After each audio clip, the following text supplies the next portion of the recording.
Ini bisa kita ambil contoh seperti menghipnotis seseorang untuk dijadikan sebagai pelaku bom bunuh diri, atau kalau menurut istilah para teroris ya, itu dijadikan sebagai pengantin. Makanya tidak heran kalau mereka para pelaku bom bunuh diri itu rata-rata mereka itu kalau kita lihat di televisi ya, itu rata-rata mereka masih muda, anak-anak muda ya, atau para kadang ada wanita-wanita, karena memang golongan inilah yang memang paling rentan dan mudah sekali untuk dihipnotis atau dicuci otaknya ya. Tapi yang menjadi pertanyaan di sini adalah apakah betul ya sikap Kiai Miftahul Akhyar yang masih membela Habaib ini sebagai dzurriyyah Nabi, sebagai cucu Nabi itu memang sudah terkena hipnotis ya atau tidak? Ini termasuk ciri-ciri tanda orang itu terkena hipnotis ya. Makanya jangan heran kalau ada muhibin terus diberikan dalil-dalil sekuat apapun, selogis-logisnya ya, dia tetap ngeyel ya, tak peduli apa itu, tak peduli ngeyel, karena dalam alam bawah sadarnya itu sudah dikuasai doktrin-doktrin mereka para oknum-oknum habaib ini ya. Ini. Jadi ini perlu menjadi warning untuk kita semua ya, yang menjadi pengasuh pondok pesantren, untuk kita semua yang menjadi ustadz, yang menjadi guru ya, yang menjadi orang tua, atau kita yang punya teman, saudara, anggota keluarga, agar segera tanggap darurat, agar segera tanggap kalau ada perilaku murid kita, anak-anak kita, saudara kita, teman kita, anggota keluarga kita yang tiba-tiba berubah aneh, tidak seperti biasanya ya. Mungkin karakternya asalnya itu kalem, tapi kok tiba-tiba bisa berubah kayak seperti punya karakter yang keras, lebih apa itu, atau lebih sensitif atau apa, pokoknya tidak biasanya. Ini patut kita curigai. Assalamualaikum warahmatullahi wabarakatuh. Bismillahirrahmanirrahim. Alhamdulillahirabbil alamin. Wa bihi nasta'inu ala umuri dunya waddin. Wassalatu wassalamu ala asyrafil anbiya'i wal mursalin Sayyidina wa maulana Muhammadin wa ala alihi wa sahbihi ajma'in, amma ba'd. Para pemirsa sebangsa dan setanah air dimanapun Anda berada yang berbahagia, terima kasih pada kesempatan yang berbahagia ini Anda semua masih bersama dengan saya Nur Rahmat Asmawi di Nurmas Channel. Pada kesempatan yang berbahagia ini, saya akan menanggapi video postingan Kiai Nur Ikhya yang berjudul Adab dan Adat Para Habaib Memegang Kepala Kiai Sepuh ya, di channel YouTube-nya beliau itu. Tanggapan saya kali ini bisa diartikan sebagai tambahan keterangan beliau tentang hipnotis ya. Karena mungkin dari apa yang disampaikan beliau di situ ada yang kurang lengkap, maka di sini saya mencoba untuk menambahinya sesuai dengan pengetahuan saya tentang hipnotis. Semoga dari apa yang saya sampaikan di sini bisa ikut memberikan kontribusi dalam mencerahkan umat. Baik, sebelum saya mulai pembahasan ini, mari kita simak dulu sejenak cuplikan dari video beliau Kiai Nur Ikhya yang akan kita jadikan sebagai pembahasan pada kali ini. Dua video pemegangan kepala yang kami tampilkan ya, nanti dicari sendiri di video YouTube Anda. Saya tidak mengada-ada bahwa itu terbukti adanya. Yang satunya adalah seorang Kiai Sepuh yang sekarang menjadi Ketua Roisam PBNU, dipegang kepalanya oleh seorang habib. Makanya setelah dipegang itu ya bisa berubah isi pikiran beliau. Aneh. Oleh sebab itu kita boleh belajar ilmu sihir untuk menetralisir sihir. Salah satu dari madzhabul arba'ah memperbolehkan, tapi bukan untuk menyihir orang. Sama seperti kita boleh mempelajari ilmu maling, tapi bukan untuk diterapkan menjadi pencuri atau maling. Hanya untuk mengantisipasi, menanggulangi, menghindari kemalingan, pencurian. Ilmu sihir juga begitu, bisa kita pelajari dan mubah. asalkan gunanya adalah untuk melawan, menangkal sihir yang akan menimpa kita suatu saat nanti.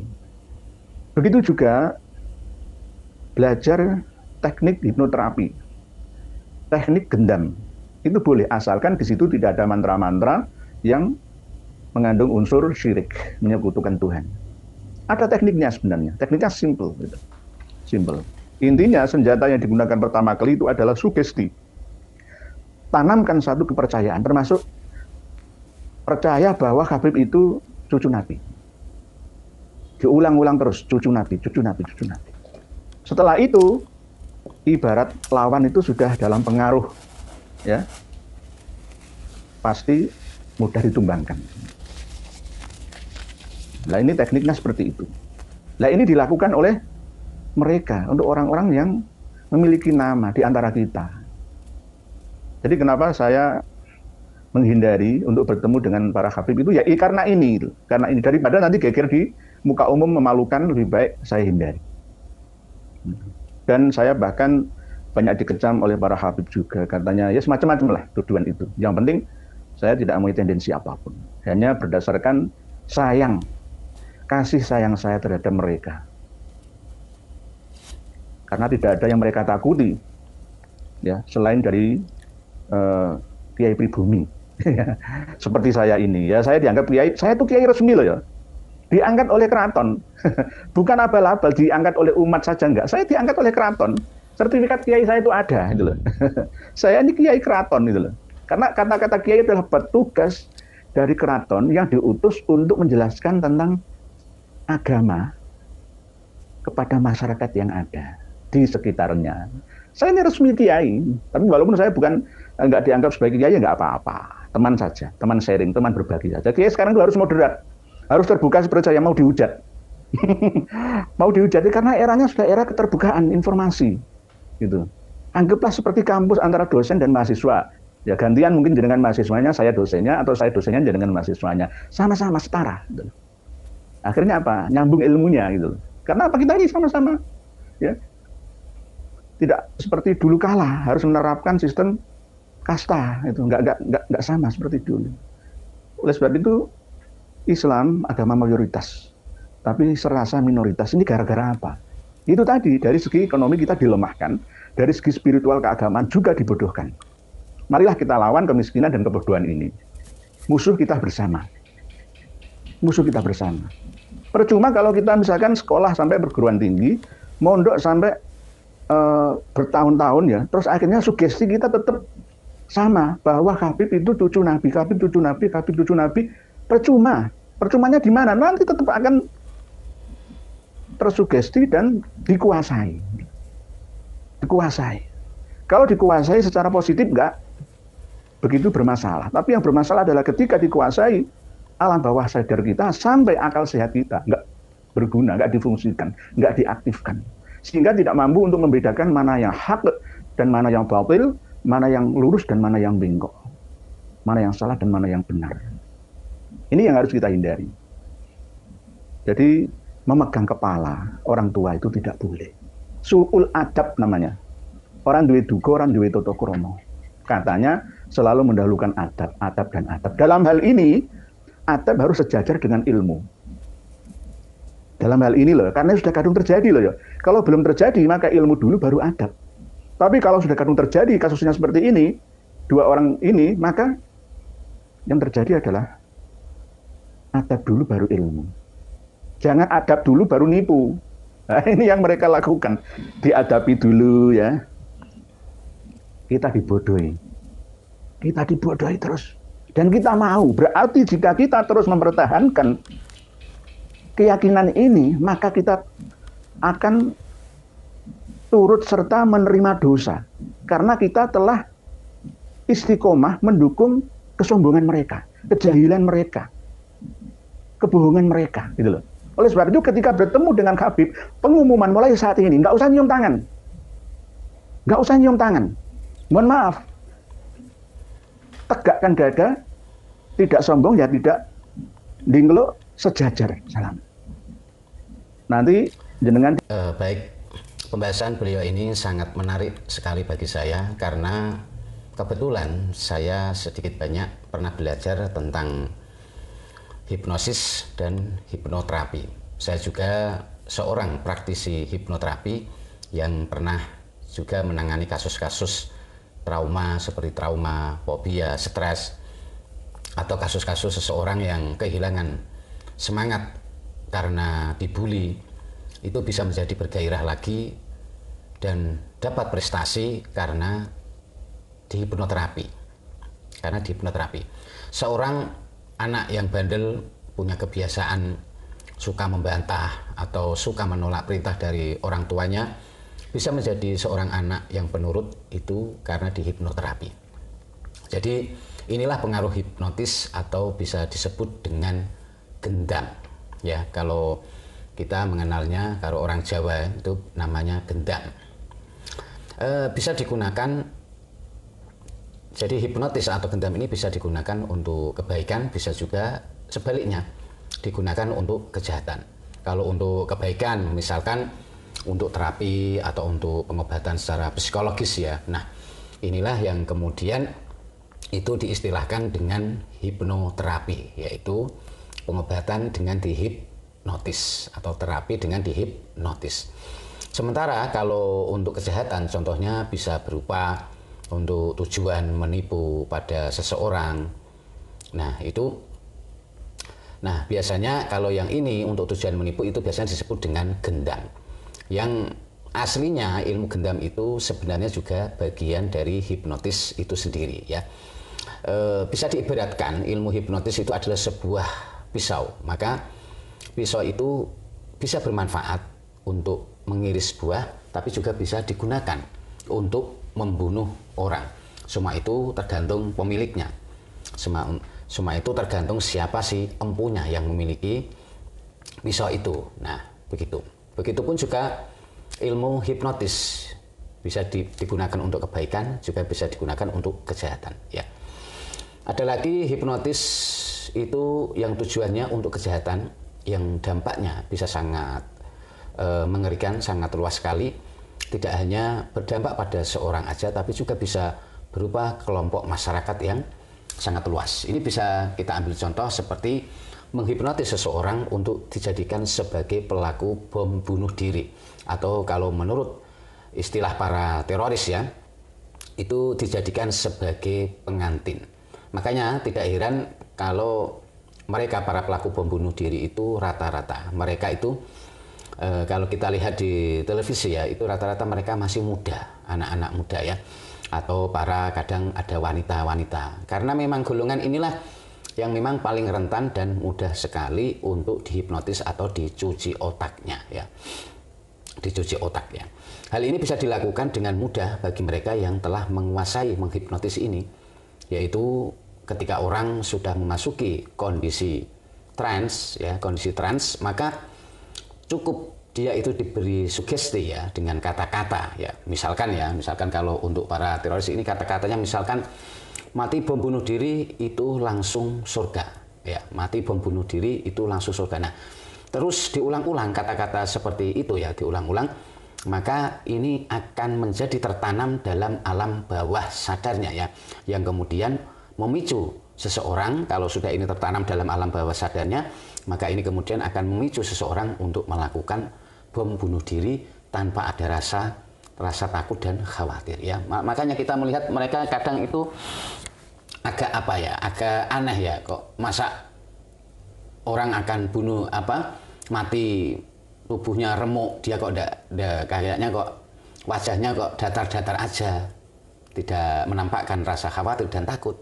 Ini memang inilah pengaruh dari hipnotis itu yang luar biasa ya.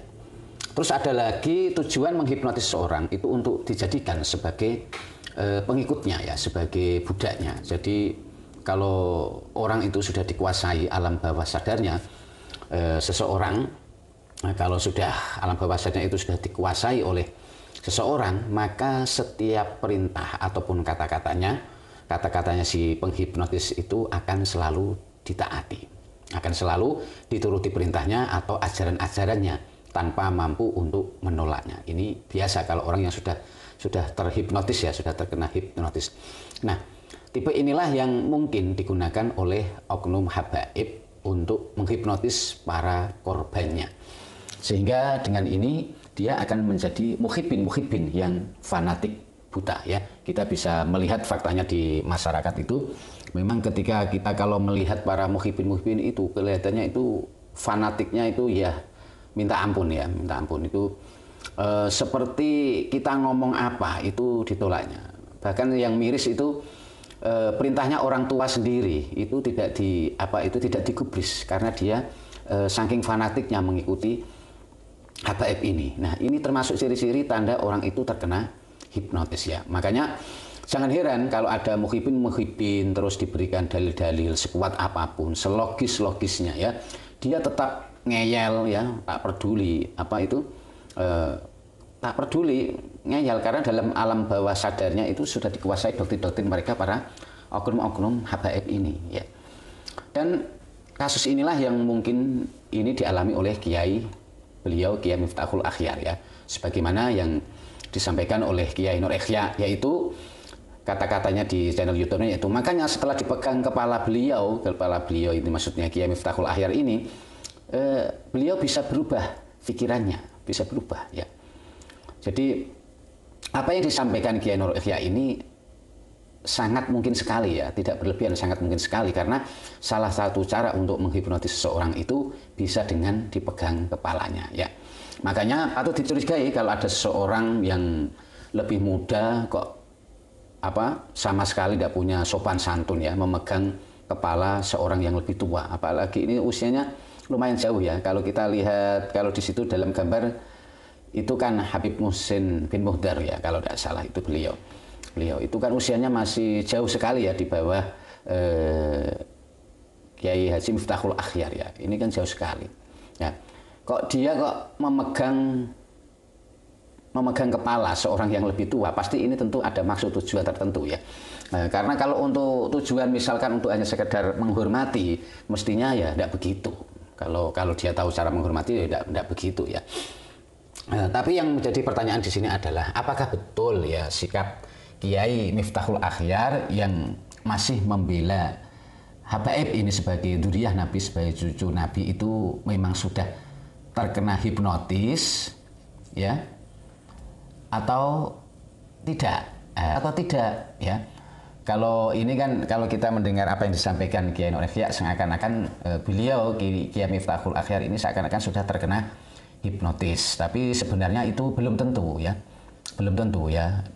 Soalnya kalau pertanyaannya seperti itu ya, jawabannya tetap belum pasti, belum tentu. Soalnya apa, untuk mengetahui ciri-ciri orang yang terkena hipnotis atau tidak itu cukup sulit ya, apalagi kalau itu sudah melekat lama dan menjadi karakter seseorang. Sudah melekat lama menjadi karakter kan, ini sudah menjadi kebiasaan ya, kita sudah tidak tahu apa dia memang itu asalnya terhipnotis atau tidak, karena ya sudah berjalan lama itu ya.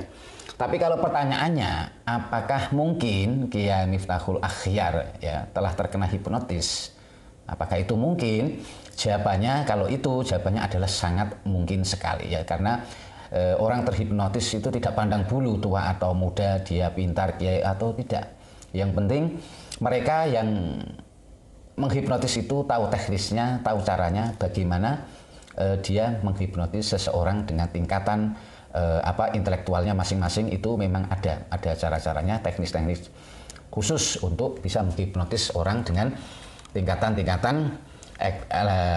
intelektual tertentu. Tapi memang ada yang memang seseorang itu yang sulit sekali untuk dihipnotis, memang ada ya itu. Nah, jadi dari sini hikmah yang bisa kita petik dengan melihat madorot dan manfaat dari hipnotis ini, setelah kita sebagaimana yang sudah saya jelaskan tadi, ini yang perlu diwaspadai di sini ya adalah bahayanya atau dampaknya kejahatan hipnotis ini, karena ini dampaknya sangat bisa luar biasa ya, dampaknya cuci otak ini ya. Soalnya lewat hipnotis inilah adalah salah satu cara yang paling efektif digunakan para teroris untuk merekrut anggota. Para merekrut anggota ini memang sudah biasa dilakukan mereka ini. Ini termasuk rahasia para kaum teroris ini. Memang dia memang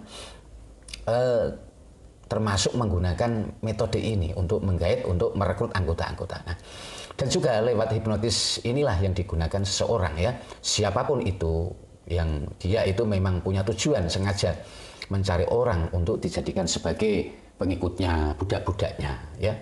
Ini biasa digunakan mereka yang memang punya tujuan untuk seperti itu, untuk dijadikan pengikutnya yang fanatik, budaknya. Jadi dia memang sengaja belajar ilmu hipnotis untuk membuat orang seperti itu ya, bisa patuh padanya ya. Kebanyakan orang yang menjadi calon korbannya adalah, tentu ini kan masalahnya adalah anak-anak muda. Anak-anak muda, terutama anak-anak muda atau remaja yang lagi punya masalah-masalah ya, yang pikirannya lagi kacau, stres ya, ada masalah keluarga, problem. Orang-orang semacam ini sangat mudah sekali dan sangat rentan sekali untuk menjadi mangsanya mereka para penghipnotis ya.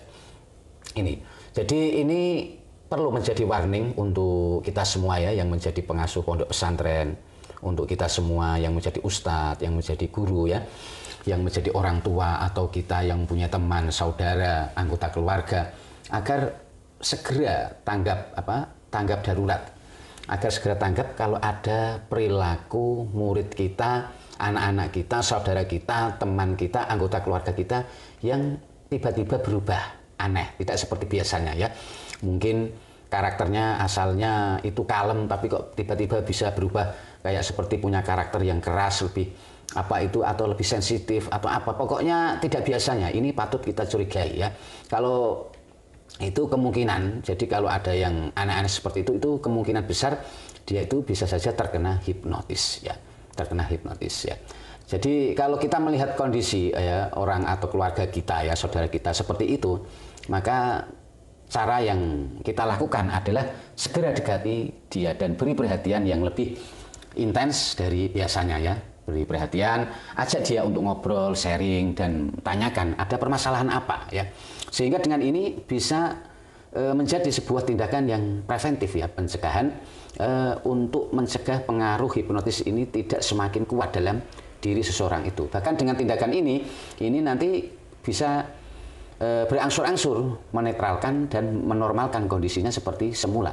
Kalau apa itu hipnotisnya ini masuknya baru, belum begitu lama, maka ini terus maka dia akan bisa dengan mudah untuk kita kembalikan ya. Kita kalau kita ajak ngobrol, kalau kita ajak diskusi itu, maka dia insya Allah akan cepat kembali normal, sembuh. Nah itu caranya ya. Saya kira cukup sekian dari pembahasan saya kali ini ya. Mohon maaf bila ada kesalahan dan kekurangan dari apa yang saya sampaikan. Dari saya, wabillahi taufiq wal hidayah, wal afu minkum. Wassalamualaikum warahmatullahi wabarakatuh.